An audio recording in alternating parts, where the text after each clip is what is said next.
Act 3. Dun, dun, dun. The act has changed. Now we're on Act 3. So we finally find that... Actually, it's a bit weird because he says that he's a guardian angel and that his wife had given him the shirt and that he actually died. Like, do people become guardian angels? Well, that's a whole other topic. Yeah. No, that's this topic, right? So, he's a guardian angel for somehow, but his wife gave him the shirt, so his wife is also up in heaven, chilling out. Maybe she's like, oh, that Clarence, he's not home for his dinner again. I bet he's down there with his mortals, looking for his wings. George is like, you know what? It would be better if I had just died. And it's like, don't ever wish suicide. It's like, you know what? You're right. It had just been better if I was never born. And I think that trope has come from this film. You know, it's like, I wish I was never born. And then they show him like, this is what would happen if you were never born. I get a bit of a Christmas Carol vibe. Yeah, did you get that? I just said it, yeah. Yeah. Where the ghost of Christmas past is basically showing him these visions based on his morality. And the funny thing about this is that George is probably the nicest guy ever, and he's getting shown what would happen in those circumstances, whereas Ebenezer Scrooge is a complete asshole, and then he's told to change his ways. So Very good point. And it's like, why does this happen around Christmas time? Just be grateful for what you have is what the point is. Be grateful what you have. That's a very Irish way of looking at it. Be grateful for what you have. But I didn't get any presents this year. Be grateful. There's people in other countries, specific other countries. I think it's a very good way of looking at it, though. You know, you could have looked at Scrooge and gone, oh, well, bad people, you know. And then you look at this and you go, well, good people need this message too, you know. It's a redemption arc for everybody, effectively. And it is a cool message to have, you know. It's that kind of, like, introspective message. You know, did George actually have this angel experience? You know, did Ebenezer Scrooge actually meet the ghost of Christmas past? You know, in these just introspective moments that these characters have, and it's framed for us as the audience that, you know, this has happened effectively. Yeah. So Clarence basically goes, actually, that's a great idea. Joseph, yeah, will you allow me to basically pretend like he's never been born before? And yeah, that happens.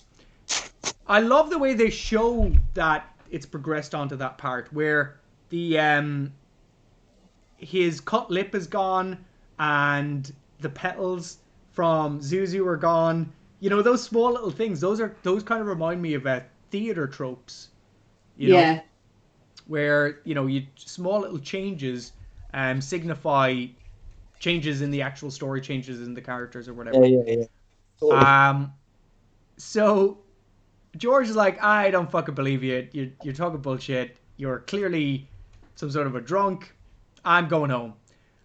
He goes to then go back to where his car had been parked up against this guy's tree.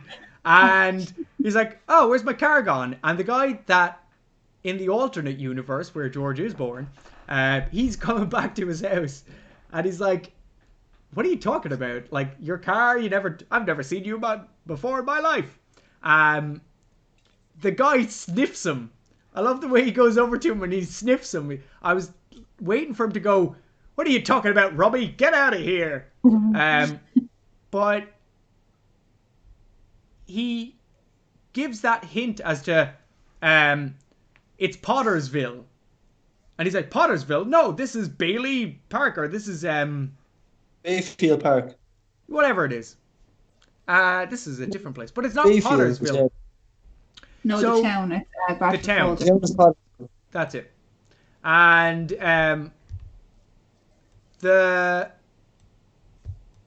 next scene that we get are basically George going into Martini's, but now it's called Nick's. And it's a rough housing kind of place. We serve hard liquor for hard men that don't need no pansying around. he's like such a stereotypical, like, I Oh love that, wow, what a stereotype. right? We said hard liquor for hard men. Urgh. Um, George orders a double bourbon, and Clarence is ordered like this fancy pantsy cocktail drink. It's like what is it, something in a ginger ale, and then he asks him for a mulled wine. He's like, "Hey, we don't need no pansies coming in and adding what was it? What did he say? Atmosphere to the place. Adding atmosphere to the place." I was like, "Oh wow, this is a rough tootin' pub going on here. I love it." So they get kicked out effectively. Oh, the drugstore owner comes Oh in, yeah. and he's like a wino. Your man Nick sprays him in the face with like a seltzer. He's like, psst. Coming in here, begging for money. It's a pretty sad scene. He's like, Yeah. oh yeah, he's the guy that killed that kid. Yeah. And now you're starting to see the repercussions. Like, you've already technically seen them before. This is the third of which, and it's a cool setup basically towards like, okay, everything has changed. Like this has had a bigger impact than he obviously that thought. was a drastic change because the bar was just like something. All right, you notice it obviously, but the fact that your man says he only got out of jail for that, killing that kid, and you must have, if you knew him, you must have been in jail too. I was like, holy fuck! So the child died because not that I had forgot about the child at the start of it that he said, but it was only a small minor detail to show how good he was. But obviously, then I was like, it really shows the repercussions if he wasn't a fucking life. Well, here's one thing that I found funny. So all of it are the repercussions. The snow stops. Yeah. Yeah. And then when he actually comes back, the snow starts again. So it's like, that's kind of like that saying, a butterfly flaps its wings, and then in, Japan there's a tornado or whatever, because one small thing can have an effect. It's like is the weather affected by that so much now as well? Is that? Yeah. Well, exactly. That's what I'm saying. It's like, is that what the film is trying to tell us? That even the effects that he's had have affected the weather itself. It's one small thing can have a massive effect. So they get thrown out of Nick's pub, and Mr. Santini, I think is it? Or what's the name of the drugstore owner? Mr. Grover. Mr. what? Mr. Grover. Mr. Grover. Okay, so they get kicked out, and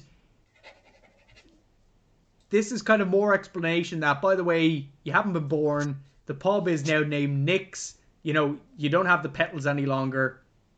And Jimmy Stewart still doesn't believe him. So he goes through the town, and the town now, because it's been taken over by this dirty banker capitalist, has turned into like this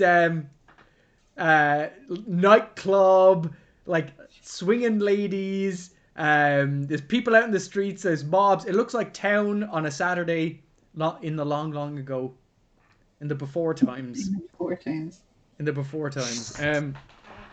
So, but there's like, what I love about it is the only cop you see in the whole entire place beforehand is Bert, and then now you see like all of these other cops, like these impersonal cops, like in front of all of these clubs. There's people trying to get in. You see the adventurous lady get thrown out of one of the clubs, and she's effectively like, I don't know who you are. So George gets flabbergasted and tries to get into the taxi with Ernie, and he's like, please just take me home. He's like, where do you live? He's like, you know where I live, and he gives him the address to the abandoned house. He alerts Bert. Slapping on the side of the car and calls the cop over. So they basically drive. Ernie drives him to. You even discover that Ernie's wife had left him as well. Like, so many things have been fucked up because of this guy not being alive. His wife left him. He lives in a crappy little shack, effectively. And the whole town's gone to ruin. So he drops him off at this abandoned house. The abandoned house, it hasn't been done up.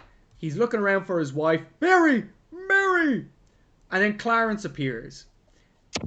The cop and the taxi driver, so Bert and Ernie, try and wrestle George, and George manages to get away, scampers off. But Clarence bites your man's fucking hand. But yeah, he bites his hand. He gets thrown on the ground. Now this is where I was talking about the special effects. Yeah. So when Clarence disappears, so I'm going to show it now. This is what I was talking about, the special effects before. Amazingly done. Seamless. No comment? We can't see it in real time. I'm watching it. I'm just watching it. Yeah, but do you remember from the film when absolutely. when he disappears? Yeah. It's the reaction from the cop is, as you said, seamless. He's like going around still looking around for it. Fucking brilliant. But like again, that's just another thing to add to this movie that was just fucking brilliantly done. But it's just one of those small things I thought, wow, that was done pretty fucking perfectly effectively. What did your man say? Your man saw it happen. He's like, I'm going to get a drink. So, we're coming close to the end now. We're only about 15 minutes in and we have a lot of things to clean up effectively. Like, it is pretty cutting it close. So, we then get him go back to his mum's house. And we find out it's a boarding house, effectively. She's a fucking cranky bitch. And she's like, I don't... there's no vacancies. I don't take in anybody that I don't know, effectively. If you have been sent from from a friend, I don't want to let you in. She starts talking... He starts going on about the husband and then the son. You find out the son's dead, obviously, because he wasn't around to save him. Yes, Clarence, where he's... Yeah, this is the funniest part. Okay, so Derry, what do you think of this? So, well, let's get to that in just a second. So, he runs to the graveyard to find his brother's grave. And he's pretty upset. Clarence is like, you were never there to save him. He drowned in the ice, froze to death, he's dead. Sorry about you. He then asks where Mary is, okay? And then he's like, I can't tell you. It's against the rules, effectively. And then he's like, you'll tell me! You'll tell me! He goes, no! She's become an old maid! She works in the library! So, I feel like the brother's death would have been the one that would have been at the end for him to be like, oh no, I really should be alive! But what's funny about this is, it's like, it's not that, like, Mary's dead, or Mary, something awful's happened to Mary. It's like, she's become an old maid. Yes. She never got married. She has passed her prime. She is now useless to humanity. She's working in the library. So funny. She's like, oh, like she has like this long skirt. She has like a pair of glasses. Her hair is done up. She's wearing a hat, like a little trilby. I was like, that is the funniest thing, because George clearly doesn't understand what no means, and he just overwhelms himself with like following this random woman effectively and starts assaulting her, and she's like screaming. He's like, we're married together, where are the children? And she's like, no, freaking out. So she just faints, like she faints, like wilts like a petal. But my God, the acting from Jimmy Stewart at this part, holy shit. Like, his expression, he's sweating, his hair straggly, he's like, remember the, let me see if I can bring it back just for the audience. To a lovely picture of George. Remember when we first got introduced to him in the suitcase shop, smiling, and he had a little dicky bow on, and that was the picture that we had of him. Now we're looking at him in this haggard, like unshaven, unkempt. I think he's probably one of the best actors to have lived. Just for this film. Because look at the transformation. And all it took was a little bit of silver wings on his hair and a little bit of makeup here and there, and he's basically been destroyed as a kind of a character, a human.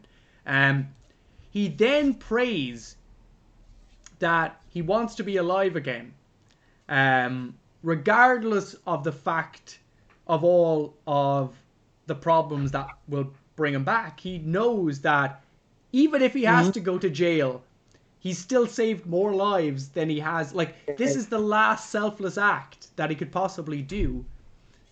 But I love how it's done in a split fucking second. You see him praying, and all of a sudden you see the snow falling behind him. Right. What a great visual cue. Fantastic. And again, this is why I say that these films do such a great job, is because you can see where the transition from theater to film in the way that these films were shot, and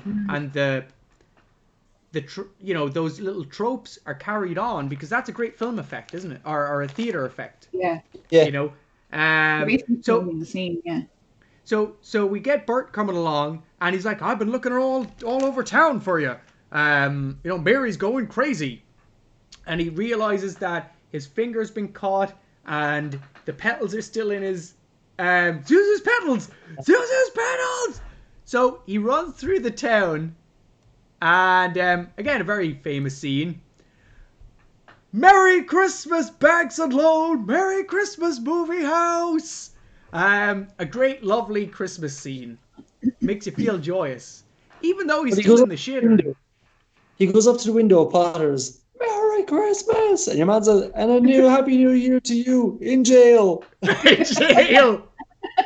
What an asshole he is. So he runs through the town having a jolly old time, and all the deputies, and what I love is the journalist is there as well. He's like his big camera waiting for the shot of where he's like arresting George Bailey.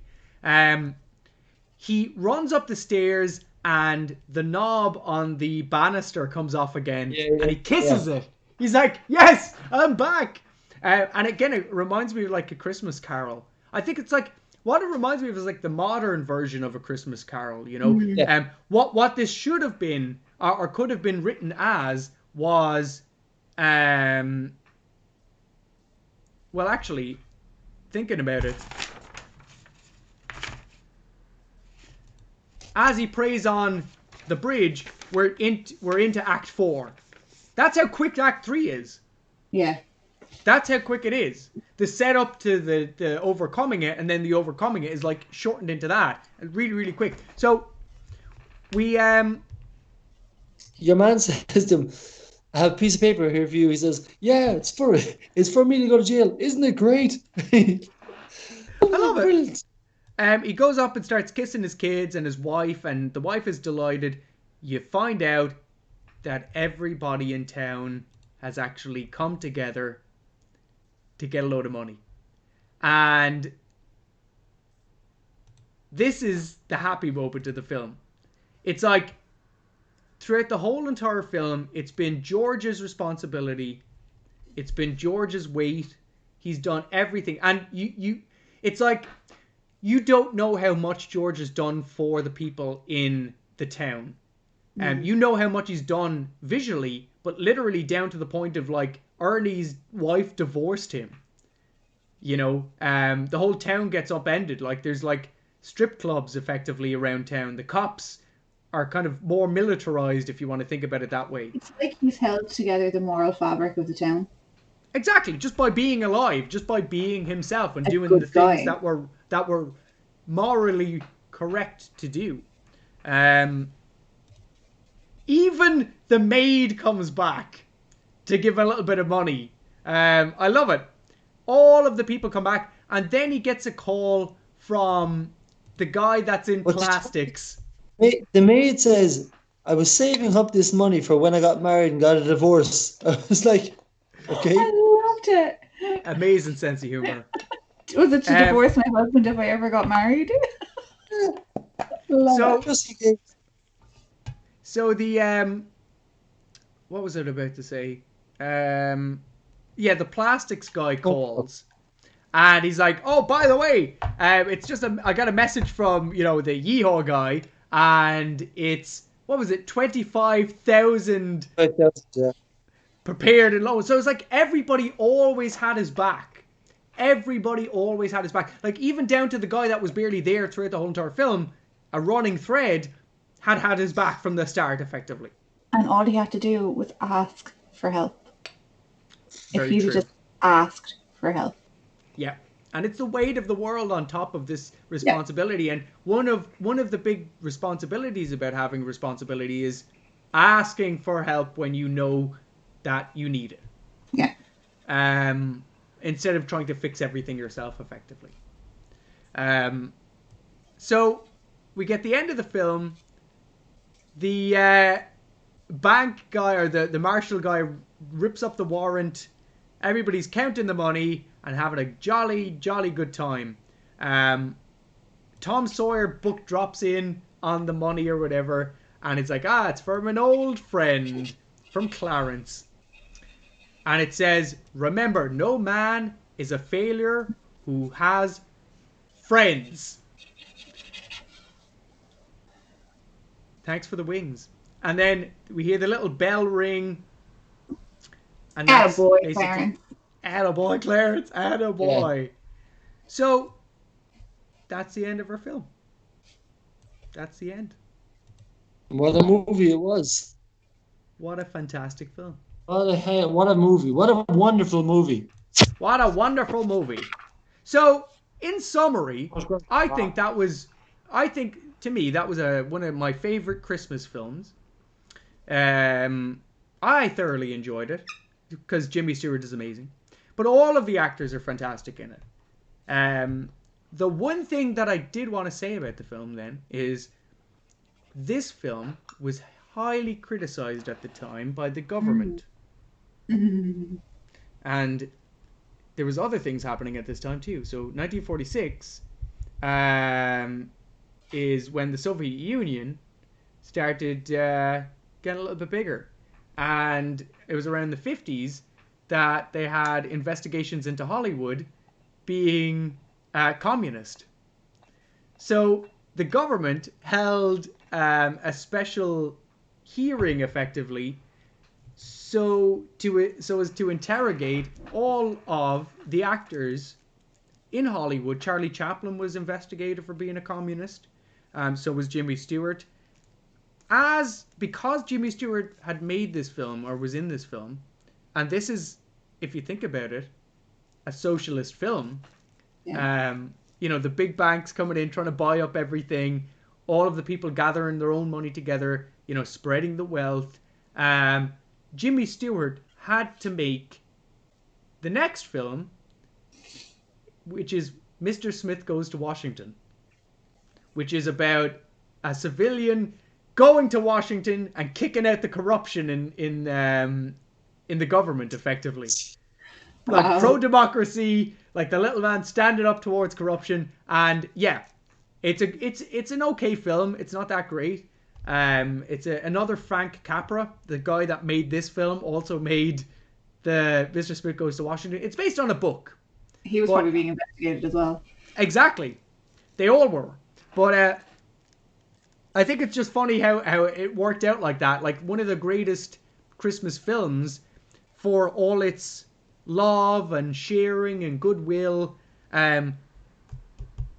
gets put into a light of being this communist propaganda, effectively.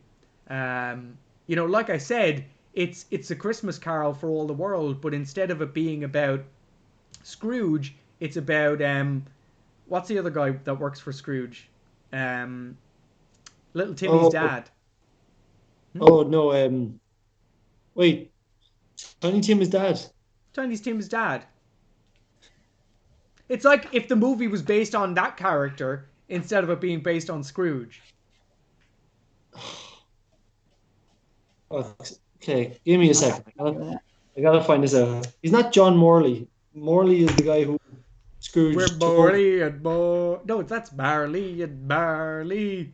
Oh, that's the Muppets Christmas Carol. Sorry, I always get those mixed up. Yeah, Michael Caine is Scrooge. Sorry, again, see that's the thing. Anybody mentions the Christmas Carol, and I'm like, oh yeah, when this happened in it, and they're like, no, that's the Muppets Christmas Carol. And I'm like, oh yeah, Alan Pratchett is his name. Bob Cratchit. That's it. So it's like if the Christmas Carol was based on Bob Cratchit instead of Scrooge. The downtrodden guy that really wants to do the best for his family, but then gets fucked over by the end by the evil banking guy. Mr. Potter has no repercussions in this film. He gets off scot-free. He's grabbed like $8,000. What's that? That's annoying. Yeah, and you think, it can't be that bad. To capitalism, if he kind of gets away with it in the end. But yeah, so thoughts on the film. Darren, you said you had something earlier you wanted to mention. No, you went over. Yeah, man, I can put it 10 different ways, but I just fucking loved it. Like, I mean, I'm glad I watch it now because I think I'm going to appreciate it. I would have appreciated a lot more now than I would have years ago. Mm-hmm. Like, that's why I love, and it's going to sound so ridiculous, I've only seen a handful of movies. I'm not a big movie watcher. Like, and this is why I like watching movies like this that you're telling me to watch because I'm like, now I'm getting to broaden my horizons, as it were. But like, yeah, and I would, that's. well, I'll tell you one thing, man. Yeah. And this, I mean this.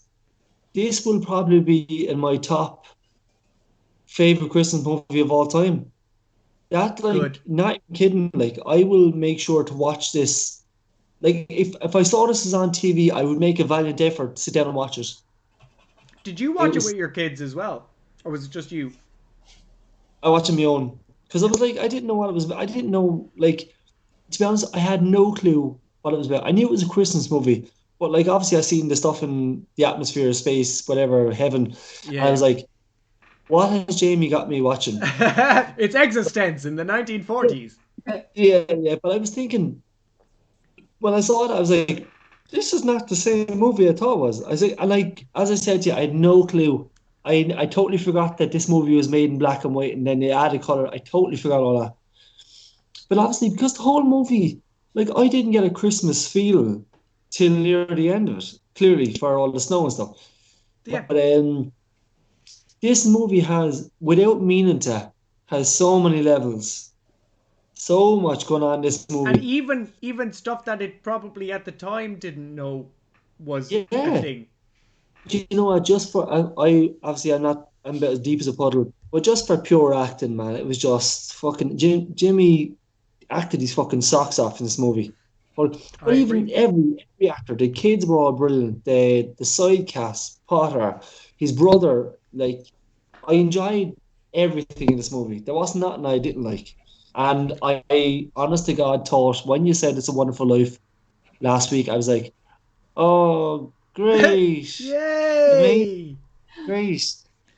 And yeah, buddy, I just thought it was fucking brilliant. I thoroughly enjoyed it, and I would be something I would tell everybody to watch. Do you know why? Because it's something that's so, like, I want to say magical. It's something that's so beautiful in cinema that you don't see anymore. Mm-hmm. Imagine seeing this in the cinema. Wow.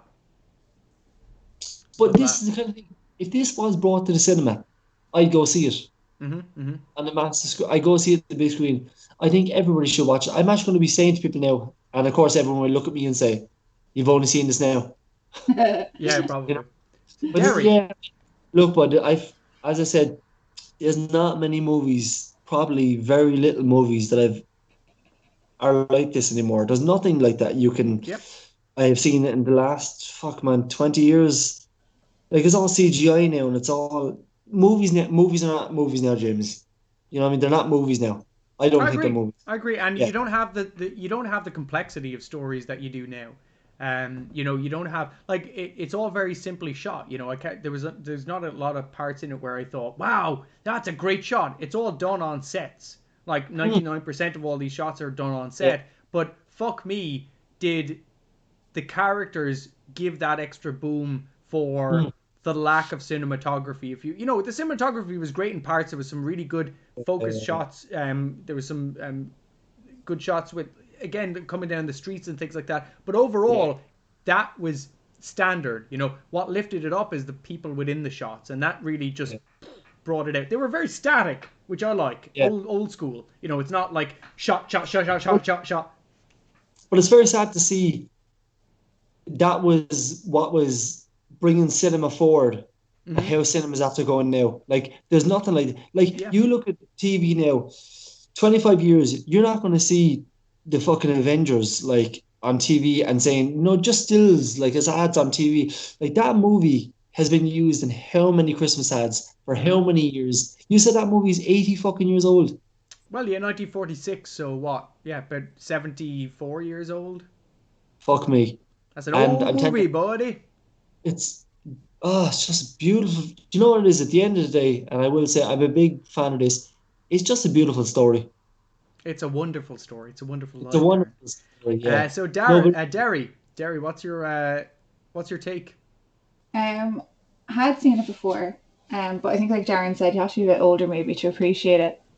Like, I don't think my kids would have got that even if I did watch it with them. They wouldn't have appreciated it. They would have been stunned by the black and white. That's about it. Oh my God! Why is the color gone? Is this how movies are in the olden days? That's what I would have got.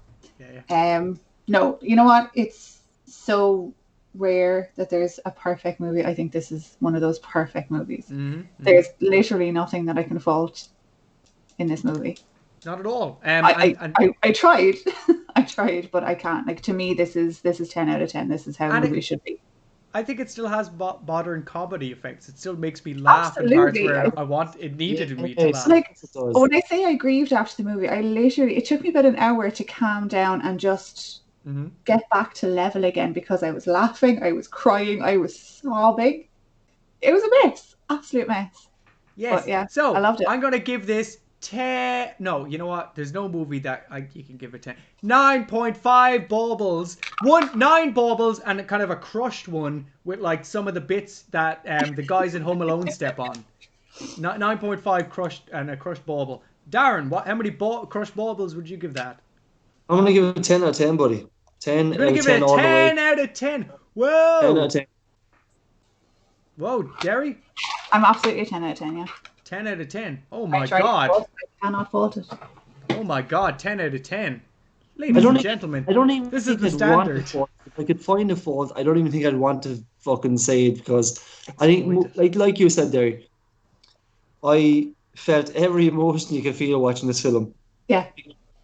You know, it made me feel that warm Christmas. You know, by the end of it, I was like, I didn't know what to do with myself. I was like, oh my God, they got the money. I was like giving them claps and all at the end of it. I was like, this is fucking brilliant. But that's a funny thing. Like, I didn't feel it as a Christmas movie. You know, this is probably isn't something that I would just watch at Christmas. This is a movie that I would just watch. Yeah. You can. Like Nightmare Before Christmas. You know, it's one of those all I don't know, that's year kind round. of, you have October to December with Nightmare Before Christmas. I think this movie, though, I mean, it's a timeless message, and I think it's a movie that you can watch all year round, even though it ends at Christmas. I think you could watch it all year round. Well, there we go. What a fantastic, joyous film that we have around this time of year, and only 3 more days until Christmas. Technically, in the next 40 minutes, 2 more days. So I am glad that you've all stuck around today to join us watching and reviewing It's a Wonderful Life. We're going to take a little bit of a sneak peek onto Derry's art cam. We're going to do a little bit of a... Holy shit. Wonderful. It's a wonderful book. Okay. Let me know when you're back to scene, because I'm holding my camera. No, it's fantastic. I think it's a magical. So, everybody, the finished product, because normally, you know, this is the 2-hour workout or 3-hour workout of it. It looks like they're part of a watch, so it's timeless. Oh, I love it. Love it. So that'll be up on Instagram. That'll be up on our Twitter, and we'll be on Twitch again regularly every single week. Next week, we'll be here on Monday, I assume. It's going to be Monday next week at 8 p.m. Yes. This week was a little bit of a change, but 8 p.m. next Monday, Twitch. The video is going to be up on YouTube in parts. First off, we're going to have generally about an hour segment each, so it's easier watching. And the full video will probably be up on the end of the week. Is that right, Derry? Or the full video goes up tomorrow. Chapters will be up Wednesday to Saturday. Oh, sorry, this week will be slightly different because there's a bit of delay.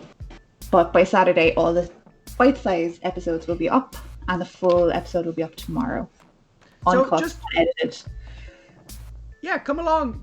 Subscribe, join,